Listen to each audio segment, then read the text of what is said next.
ça peut concerner vraiment toute la population réunionnaise. C'est une conférence théâtre, un conte pédagogique, avec des éléments historiques, mais j'essaye d'y mettre mon savoir-faire de communication. Partir d'une approche générale, historique, et arriver sur le personnage comme ça a été fait, c'était vraiment très intéressant. Je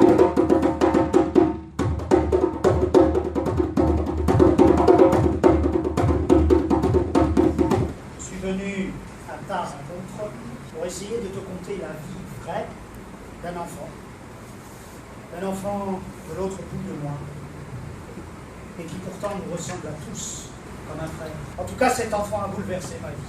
Comme c'est une conférence théâtralisée, on est à la fois dans la fiction et la réalité. On apprend sans avoir l'impression d'apprendre et c'est très intéressant en ce sens.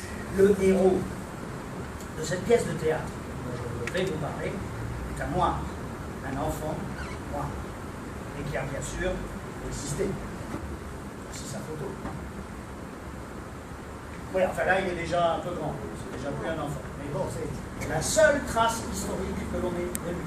Je pense que c'est une autre façon de découvrir l'histoire de la Réunion, à travers des personnages comme ça qui ont marqué l'histoire, qui ont fait de la Réunion ce qu'on est aujourd'hui.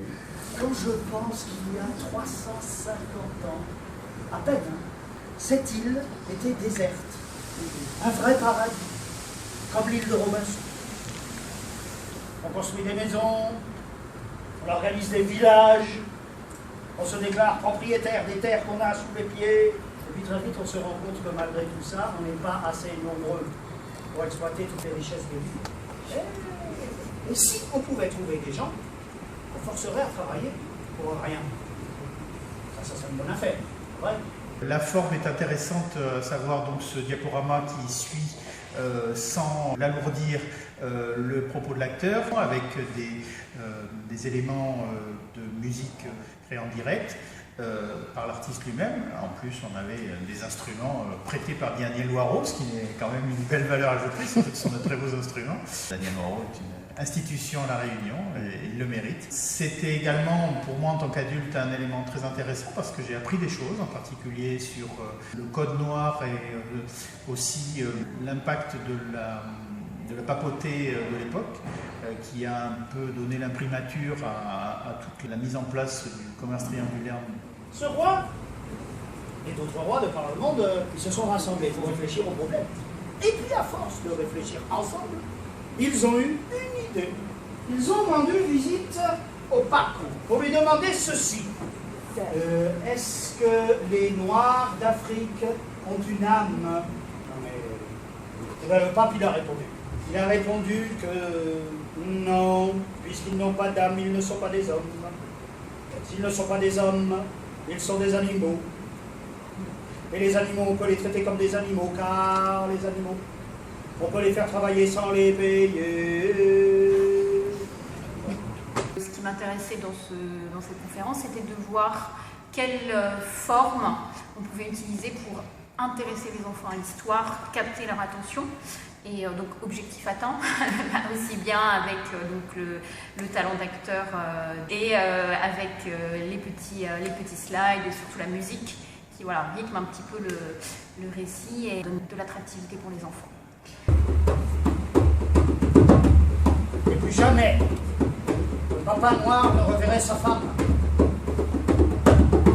Jamais, la maman noire ne reverrait ses enfants. Et là, il devenait esclave à vie. On a eu vraiment cet honneur, je dis bien cet honneur, puisque pour la ville où est né et où a été enterré Noagus, c'est de lui rendre sa fierté un petit peu et ce parcours. On a besoin de savoir, on veut savoir toujours ce qui se passe dans cette période-là. Mais nous, on était à l'intérieur, on a partagé un moment qui était fort en tout cas. Pour que mon collègue, ça fait 5 ans qu'on travaille ici, qu'on puisse rester tout le long comme ça, c'est... Ah oui, ça c'est sûr.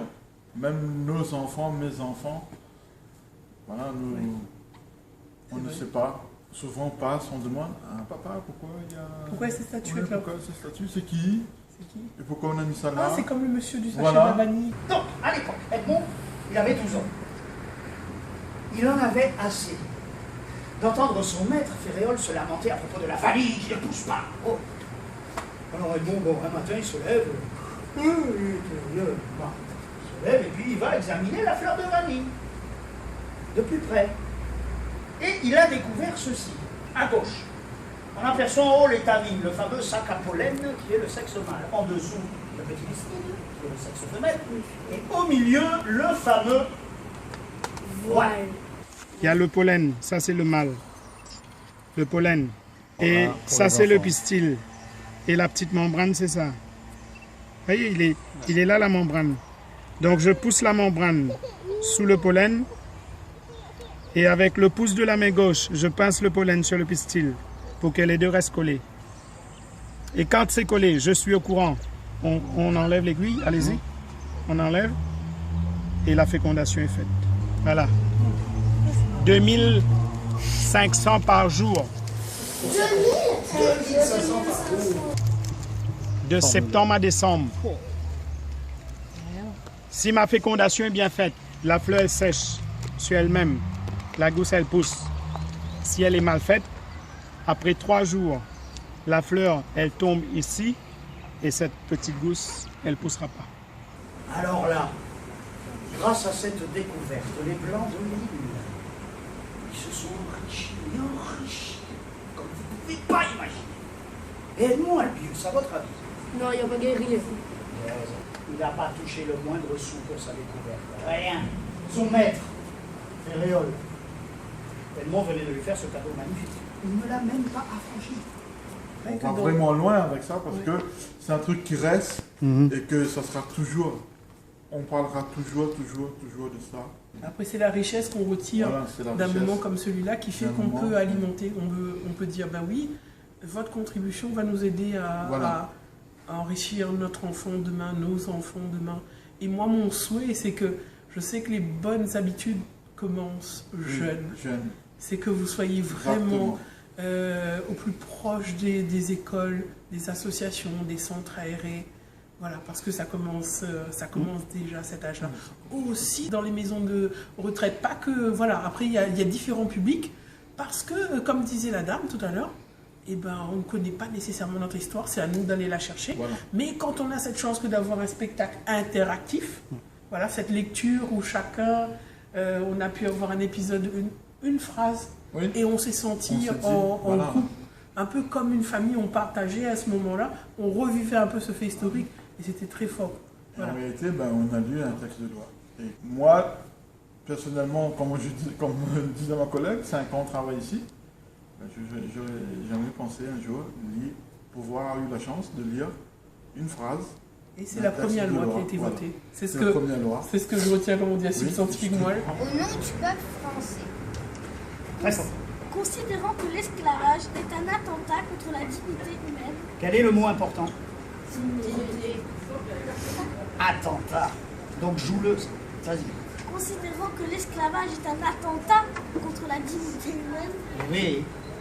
Qu'en détruisant le libre arbitre de l'homme, il supprime le principe naturel du droit et du devoir. Qu'il est une violation flagrante du dogme républicain, liberté, égalité, fraternité.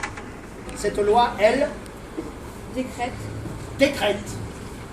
Et c'est là que je vous demande de fermer les yeux, les spectateurs, et écouter les mots qui vont suivre. L'esclavage sera entièrement aboli dans toutes les colonies et possessions françaises. Eh bien, Sardabernaga, il a réussi à obliger tous les propriétaires de l'île à rendre leur liberté à tous les esclaves de l'île. Ça représentait 61 151 esclaves qui appartenaient à 1883 propriétaires de l'île. Ces gens-là étaient prêts à s'entretuer. Sardabernaga, il a réussi à imposer l'abolition de l'esclavage sans la moindre violence, pas une goutte de sang versé. Alors là, à partir de là, Edmond Albius, il avait 19 ans. Qu'est-ce qu'il a fait quand il a appris ça? Mais il est parti en Afrique. Mais non, dans la minute, on te dit, vous êtes libre. Qu'est-ce qu'on fait? Je le veux faire, on fait quoi? On fait ouah!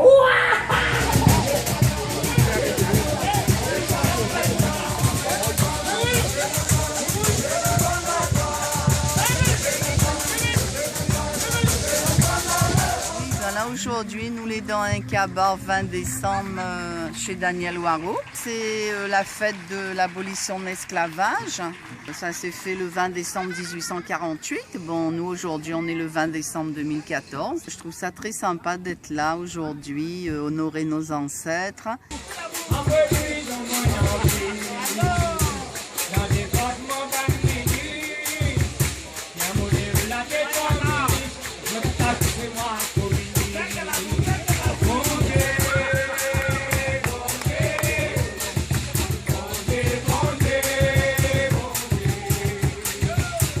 La fête CAF, c'est le jour de l'abolition de l'esclavage, 1848, 20 décembre pour nous la Réunion. Mais nous essayons d'aller quand même continuer à poser de bonnes questions sur la liberté, bien sûr, pour y dire la liberté. Est-ce que nous sommes libres, est-ce que nous voilà, ces bonnes questions-là. Et puis, Cascaba, même, c'est l'entente, l'entourage de monde, l'entourage local. La première subvention, pas rien, ni en tout, pour nous gagner à monter Mahamaï, transmettre Mahamaï.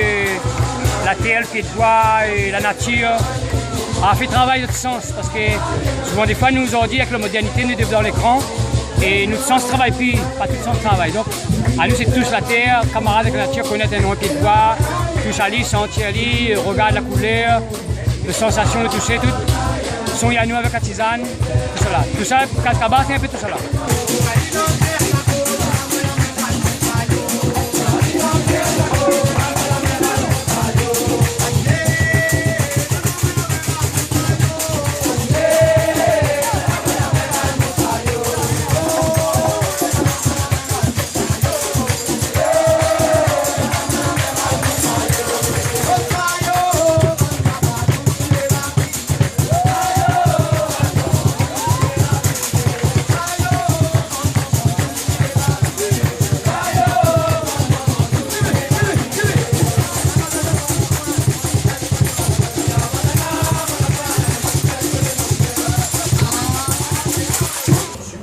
Seulement après, les esclaves c'était devenus des hommes libres, ils sont allés chercher du travail et ils ne trouvaient pas de travail. Ils ont dit c'est des travailleurs maintenant, c'est pas grave, ils ont mis leurs anciens esclaves et nouveaux travailleurs à la porte, ils ont engagé les Indiens. Puisque chez eux là-bas, en Inde, ils étaient très pauvres, donc en France ils demandaient très peu, ils sous-payaient ces gens-là et les affaires reprenaient de plus belle. Ce qui veut dire que les colons ont été indemnisés d'ailleurs, ont touché de l'argent pour chaque esclave qui a été libéré, mais les esclaves n'ont jamais rien touché jusqu'à ce jour. Ça veut dire que le problème des réparations n'est toujours pas réglé aujourd'hui. Vous voyez le travail qui nous reste à faire. Bref. J'ai été conquis puisque ça vaut tous les manuels d'histoire. En une heure, tu nous as fait toute l'histoire de la Réunion de façon dynamique, exploitant tous les pieds, l'économie, la sociologie, enfin tout, la botanique. Vraiment, c'était un régal. Voilà. Et puis, c'était pris sous un angle, on va dire, assez différent. Je m'attendais à peut-être un spectacle, on va dire, plus festif. Et c'est parti dans du contenu assez grave. Et pour aller de façon plus légère, mais malgré tout avec toujours du sérieux et de la qualité. Les Mahamaï, je pense qu'ils ont été conquis. Moi, je l'ai été en tout cas. Réhabiliter un personnage aussi important, mettre en avant un ancien esclave, de surcroît un enfant, le Réunionnais se réconcilier avec son histoire grâce à ce spectacle. En fait, c'est chouette, c'est notre forme d'apprentissage en fait. Si on est vraiment attentif, on peut apprendre beaucoup de choses sur lui. Les esclaves étaient libérés. Ça marche.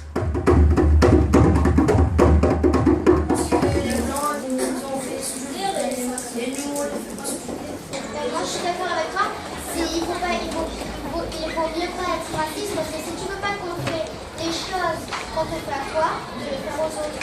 Pourquoi les esclaves vous avez toujours les gens pas bien autour d'eux, c'est ça? Mais ce sont des gens qui n'aiment qu'une seule chose. La monnaie. Moi, ça m'a ému parce qu'il y avait de la tristesse, il y avait de la joie. C'est ce qui comptait. J'ai appris beaucoup de choses sur Raymond Albus. Parce que quand on a cherché sur Internet avec mon groupe, on n'avait pas trop compris parce que c'était un texte et il racontait pas toute sa vie. Alors que tu nous as dit plus que ça nous disait. Merci. Voilà. Oh.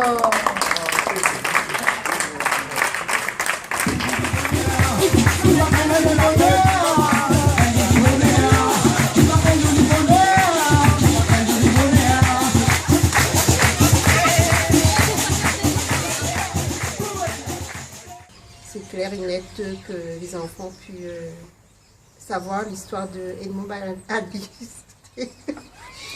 D'accord.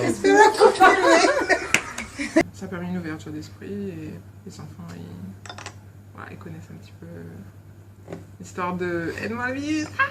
Mon école s'appelle Edmond Albus.